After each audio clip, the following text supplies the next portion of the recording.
You're listening to the Clean Comedy Podcast with your host, James Creviston.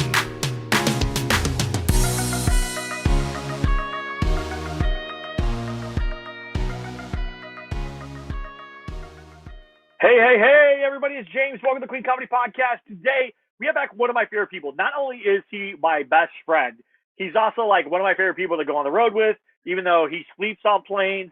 He hates my snoring. We don't eat the same food. There's a lot of things that we don't mesh with, but we have so much fun together just because I think we're just best friends. Like, we can't not have fun together. So please give it up for my best friend and his new dry bar special. Please give it up for Mr. David Studebaker. Woo! We come together because opposites attract, and you know. All right, is that a copyright violation? Are you? I don't know. Can you use that? It's been this episode's being pulled. So thank you, bud. Thank you. Love you. Yes, this is nice. I'm so proud of you, dude. I'm so excited. What's funny is I knew about your dry bar special coming out before you did. Like, I knew the day it was coming out. I'm like, right. That's right. Yeah, no, I didn't. Yeah, I think, I guess what they do is they email you like a week in advance, but they put it up before that. So yeah, you hit me like, way before. So I know a couple of people who they've had a dry bar, and I guess somehow they missed the email or didn't get an email or something. They found out their dry bar was released after it was released. So I had you on the lookout. So I appreciate it. Oh no, I'm always on the lookout. It was weird because I look at dry bar every couple of days or whatever and stuff, but I hadn't looked at it for like a week. And then I was like, I'm just gonna Google your name plus dry bar and see what comes up. And sure enough, it popped up, and I was like, no way, this is real. So I go to their site. It says, December 12th, and I'm like, oh my gosh, it's here. Finally, here we go. Yeah. Well, and what's funny about the length of time that had elapsed. So I filmed that in March of 2021, and they shoot a lot of specials, and so it takes a long time for them to come out. I felt like it was a long time, over a year and a half, but that was like quick compared to some. There's some people who took like 3 or 4 years for their special to come out. So and it's funny too, because like I specifically, I was clean shaven for it on purpose because I wanted to kind of stand out visually on the app, because a lot of clean comics tend to skew older. Right. And when I shave, I look like I'm 19. And the funny thing is, I didn't realize at the time it would take so long to come out. Like, when I shot it, I had no idea. And so, and I normally wear a goatee. And at the time, like, I only had one kid at the time of shooting it. I lived in a different spot, and and I was clean shaven. So if people like come out to see me now at shows and they've only known me from dry bar, they're gonna be like, wow, you had a rough year and a half. What happened to you? If I shave, I just look fatter. Like, I don't look younger. I just look fatter. This is so I don't look as fat. I get why dudes grow beards. One, so their face looks symmetrical, and two, so they don't look as fat. Like, I've figured it out.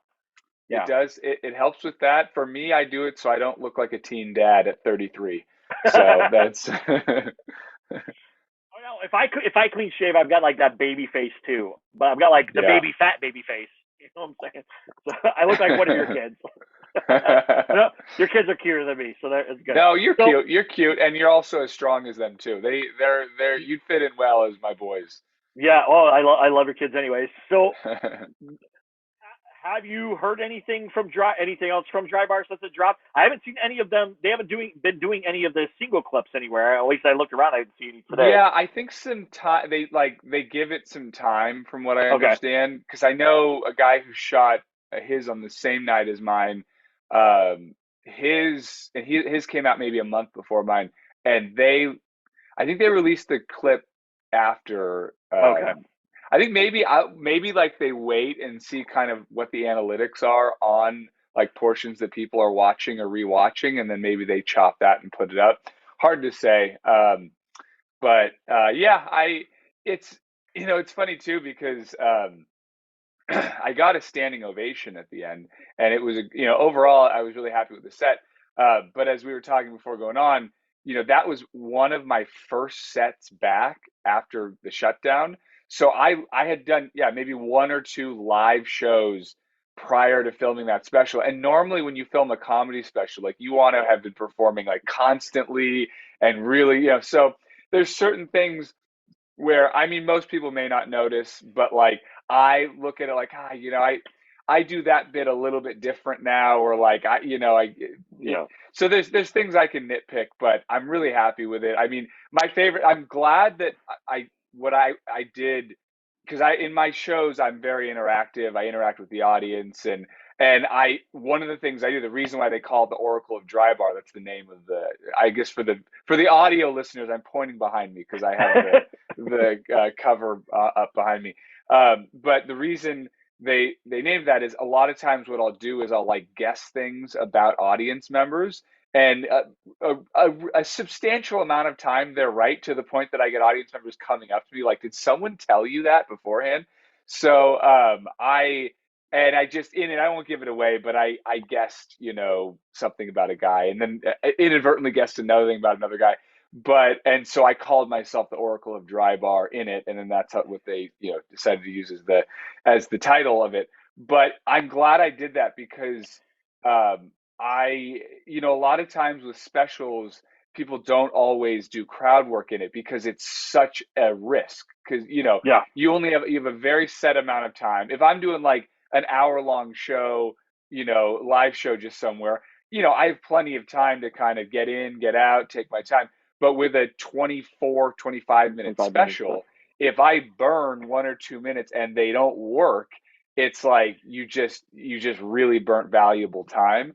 So, and thankfully I did it. It went well. I almost wish I had done more, because it's just, I love, I love that part of it. And I mean, it is so much of what I do.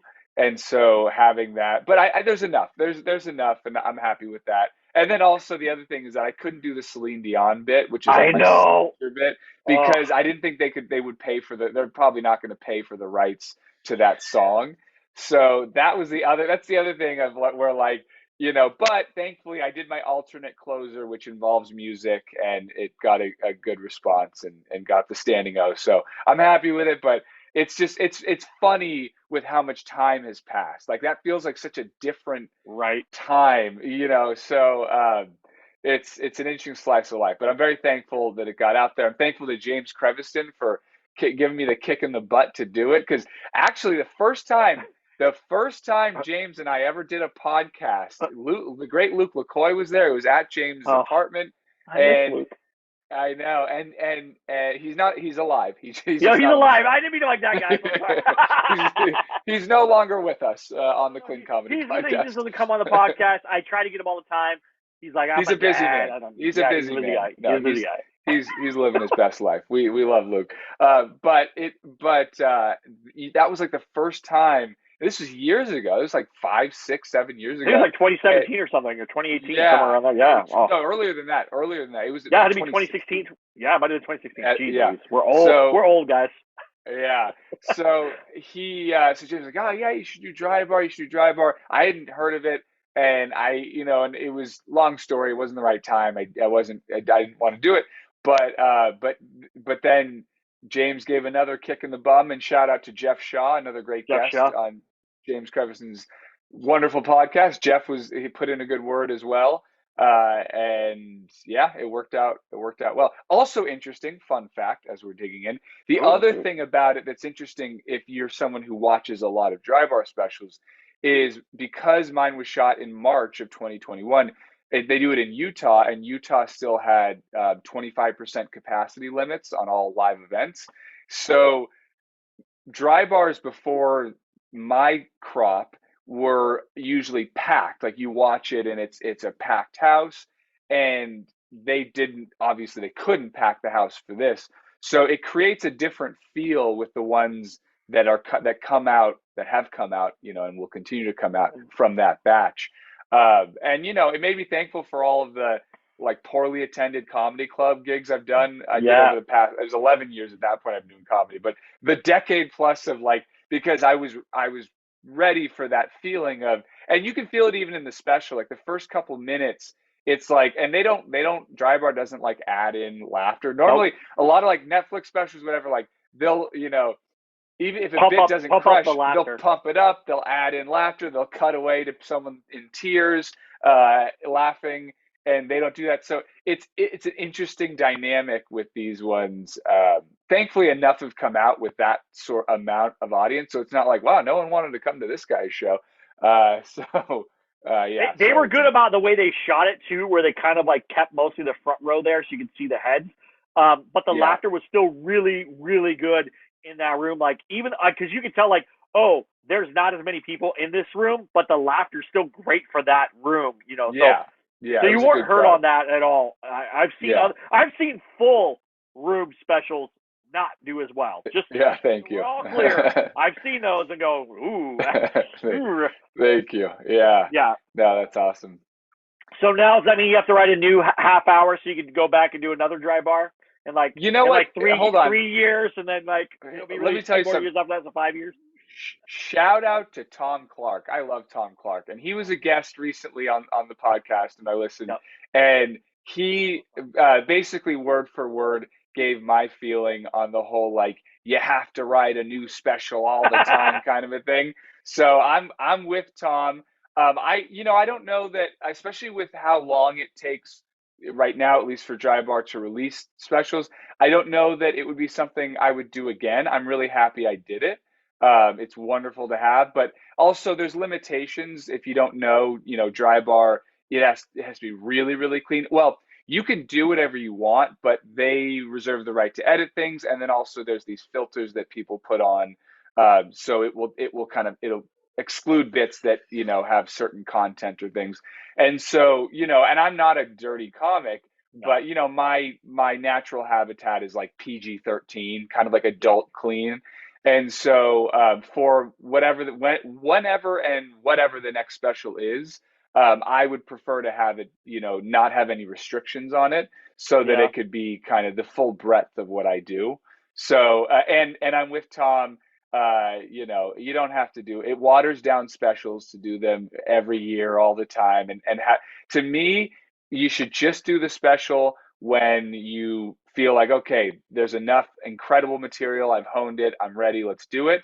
Or if Netflix offers you $100 million like Dave Chappelle, and then, what are you going to do?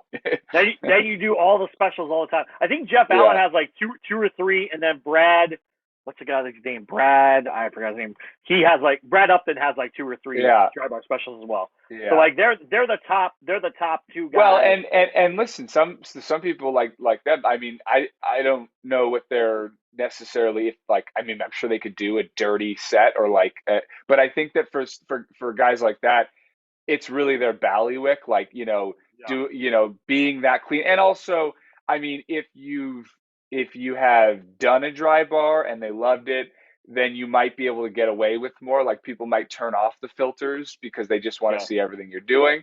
So that's possible. I mean, listen, if you have that, you want to keep pumping out that much material. I also am too lazy to no, I'm too busy.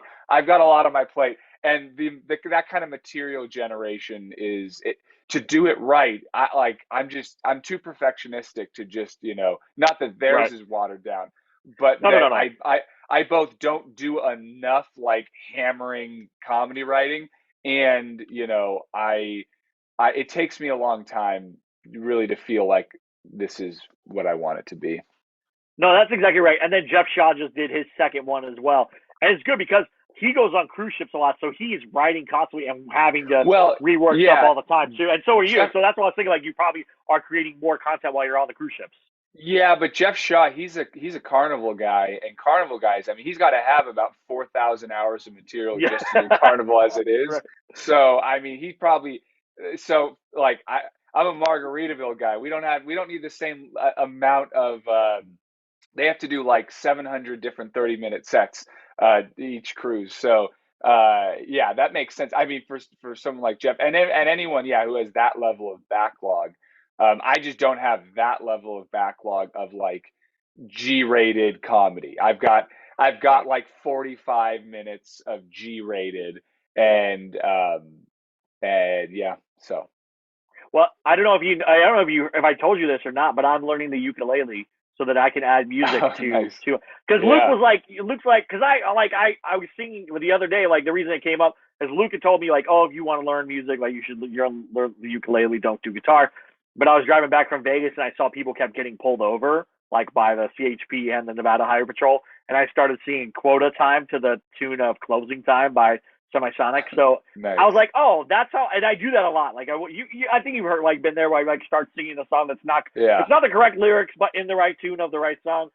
I was like, okay, I need to add something like that. I don't know if that's going to get me not be able to do something because the tone of it is similar to a real song. I'm worried about that part. I think parody. You're parody's fine. Cover, right? Yeah. And also, I doubt you would be so good at the ukulele that it would match the algorithm. No. Like the algorithm would be able to match your ukulele to their drum track and everything. So, no, not at all. Yeah, it's funny. I used to play the ukulele on stage, and what happened? It's a pain in the bum. My dad's a musician, and what musicians go through at gigs, it's just, and ukulele is like the easiest one both to learn and also to like do. But still, I had like a fancy one where you could plug it into the power source. So, like you got to plug it in, you got to do a sound check, you got to tune it, you got to have it on stage, you got to transition. I just sing a cappella most of the time or dance or play music on an iPod now. Because I might someday when I have like more time to play and practice more, I might do it. But it's a lot of work.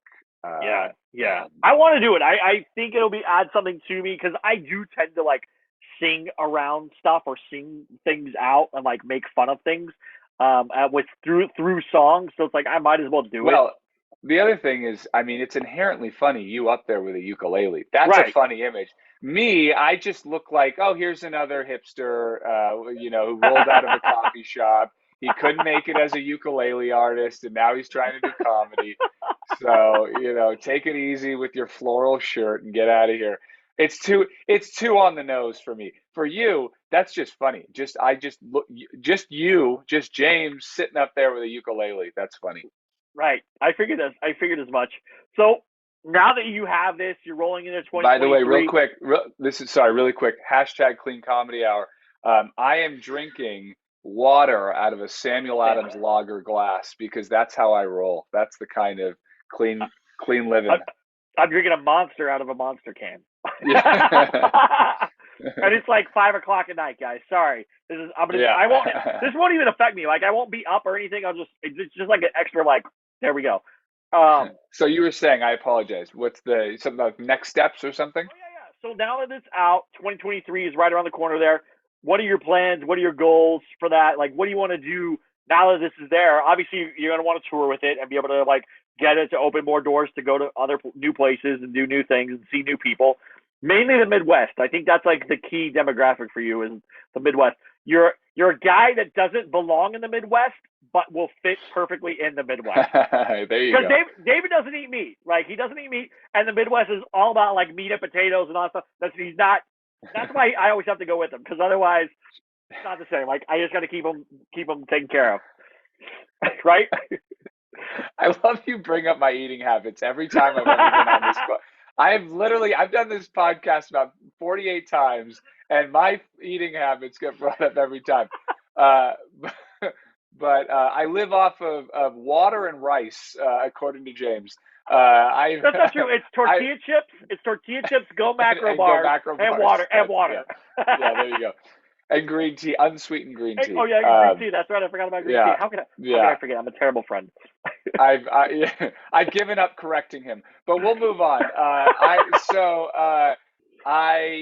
think that sounds great. I mean, I'll go anywhere they pay me. Well, no, I wouldn't. I probably wouldn't go to Saudi Arabia. I probably wouldn't. No offense to the Saudis. I don't like the weather and.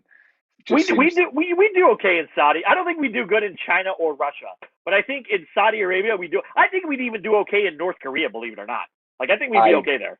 Not that I want to go there. Not that I want to go there, but I think we'd be okay there.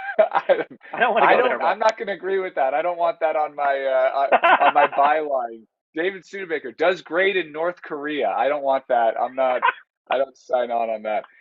You know what I love? Vancouver, Canada. I love my Canadians. I love anytime you want me to perform in Canada, I will go back and perform there again. But I love America too. Canada, though. We're not going to do French Canada because we don't speak French. Do you speak French? I don't speak French. They speak English there too. We'll move on. But yeah, I just made all the French Canadians mad. Yeah, I don't know what's happening. I'm not associated with him. But yeah, no, I mean, just hopefully, you and me doing some more little tours like we've done in the past, and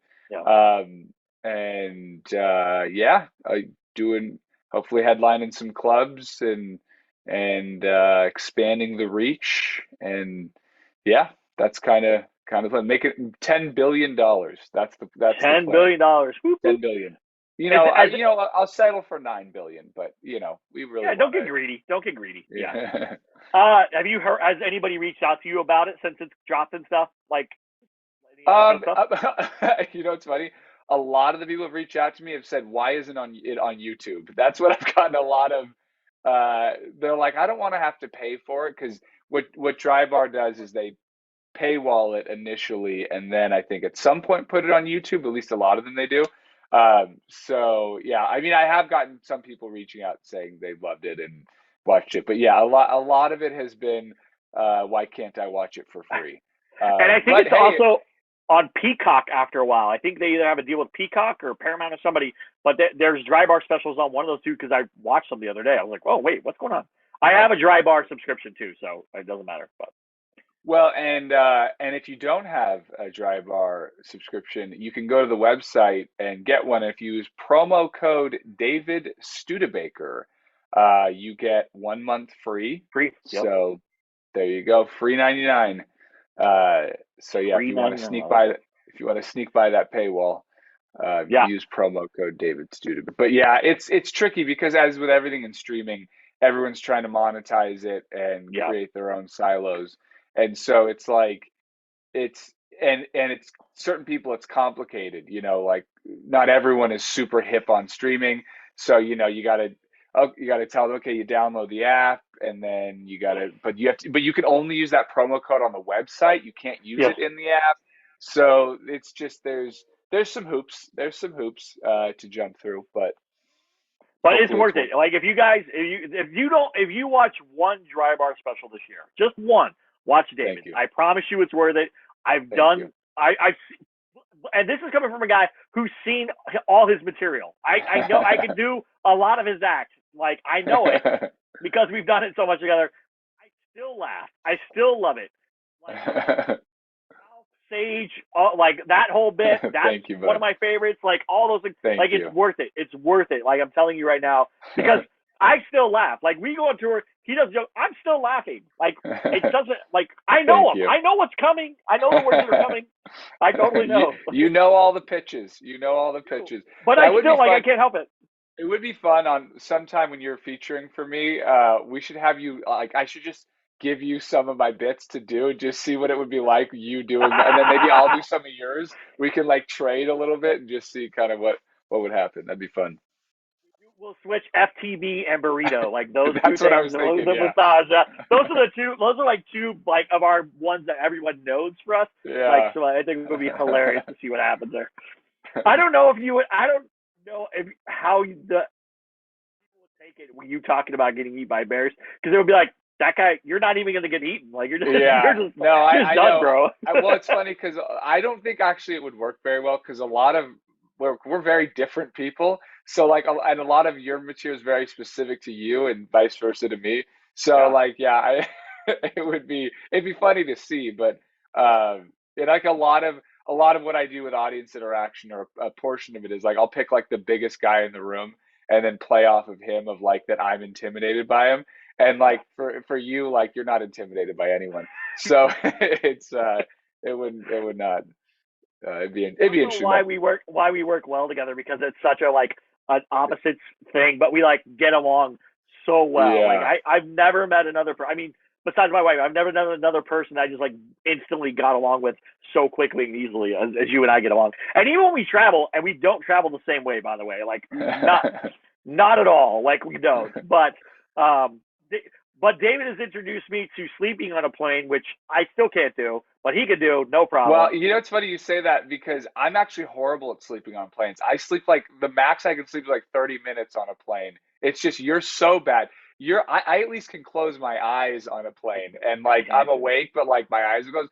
You're just like, you are in it like the whole, you'd think you were in the Air Force, not the Navy, because it's like been ingrained in you that if like you're on a flight, like you're locked into that movie, yeah. Which is just ironic that because normally I'm the one who people say like can never sleep on plane. Most of it for me is just leg room. I just I've got very long legs and you get the gulag seats in the back and it's it's a little tough. Well, I think when we travel, I try to block off that seat so that then you can have more leg room and then nobody can sit with it. Also, no one wants to ever sit next to me, ever. Like people don't want to sit next to me, and I'm like, I'm a nice person, but like nobody. People like look like do the seat look? They like look at me like, no way. I'm not you know what? You got broad shoulders and you're talkative. That's a bad combo. Like not this guy. I'm gonna sit next to the stinky guy by the bathroom in the back. Not this broad shouldered talker. You know what? I told you this. Yeah, on the last cross country red eye I did for a gig. Right as I'm starting to fall asleep, like 3 hours into it, a guy two rows over starts puking, and he was like violently puking like the rest of the way on the flight. So sleep tight, kids. Sleep tight. I am a additional like on the. Like if I hear or see someone puke, I get the same thing. So I'm like, oh man, that would not be well for me. It would not be good. I'd like shut that dude up. Like it might would make me angry actually. Like I don't know if I would. Oh yeah. Well, be able to do it my saving grace is I do this now. Not even necessarily about COVID, but just because like whenever I used to fly, like pre people wearing masks, like I would always get sick on flights. So I wear like the biggest, most gigantic hospital grade N95 mask when I fly. And I was like the only one within like 2 rows that had one on. And I was so happy. I mean, I still couldn't sleep, but like everyone else they were like breathing in just horrific fumes. And I was like, you know what? I'm good. I got my giant mask on, my respirator mask, killing it. That's the way to do it. It was you and one Asian lady like 2 rows up. I just want to know. You know what's funny is I used to always think like those. I was like, why? Why are you wearing this? Why would you wear this? And now I'm like, oh man, why wouldn't you wear this on a plane? Like that's what you're I'm saying. packed in there like cattle, bro. Like because more people get sick coming off of planes than anything else. Like they I have the worst luck every time. On Southwest, even on that flight with the puking guy, the person next to me was sniffling and coughing the whole way, and I'm like, and remember when we came back from Alaska, there was that couple right behind us hawking. They were just hawking up. It was a mess. So that's why I say I'm so like obviously COVID, a lot of horrible things happen from it, but like. Arguably the greatest silver lining is that it's socially acceptable to wear masks on planes now, or at least you're not like like usually now, depending on where you're flying to and from, but like you're anywhere from like a quarter of the people to half the people are going to have it on. And I'm never going back on planes. I mean, that's a knock on wood, I've not gotten anything from being on planes after wearing the giant masks. And it was like, almost every time, maybe every other flight, I'd pick something up. So yeah, and I think even Jeff Shaw said like he likes to travel like that because but he just got sick too. Like he just had to go have surgery. So I mean, I think that's probably the worst part of being a comedian is traveling because there's the ability for you to get sick, so you get injured, for things to happen. Because the more you travel, it ups your odds of all those things. And you're smart in like, oh, I'm going to wear a mask for that and stuff. Yeah. So it's great. So what is do you have a list of where your next sets are, where your next performances are, where can people find you, all that kind of stuff? Well, the rest of the month it's a lot of virtual stuff, and then I'm on Margaritaville for 8 shows, and then kind of figuring out my February. I'm headlining a couple shows in this Bay Area and Sacramento area. Nice. But yeah, putting together just my website, www.davidstudebaker.com. If you sign up there, we'll send that to you. I'll put you on the list. But yeah, we're putting together. James and I, we're gonna get into the war room. We're gonna put together a little tour thing. Yeah. So I love how you www'd yourself. Like that's like so like late 90s, early 2000s. That's how I live. That's right. Yeah, That's right. I love that. You got to do. It's the rhythm. It's the rhythm of it, because you prepare them. So if you don't do the www, you just go to davidstudebaker.com, and they're like, oh great, dang it, I didn't have a pen, and I don't how do you spell that name, whatever. And so now it's like, at least you give them some slow W's, and they can at least get mentally prepared, maybe pull out the notes app, who knows, or just completely ignore it and be like, no way I'm going to subscribe, sorry. I had to make 2 phone calls today and had to spell my last name twice. And so I had to go military phonetic spelling my last name to these people. I hated it. I was like, come on, man. Like, because I spell it and they're like, is that a V or a V? And I'm like, it's a V.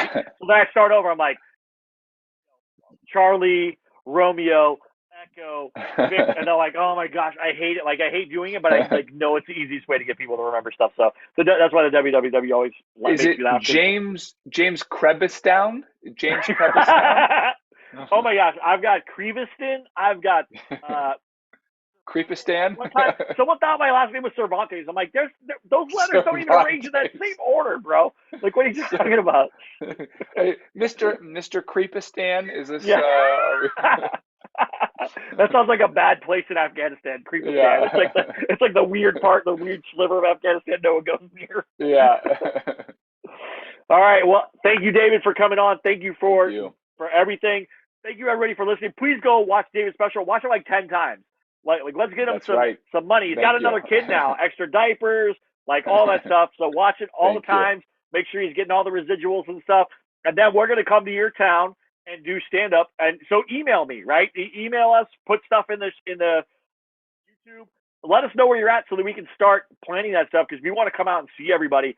David is going to blow the roof off. I'm going to go there and make you guys laugh, and you'll be happy that I'm there. But then David will come and blow the roof off, and you'll be like, you'll forget all about me. So it'll be a great combination for you.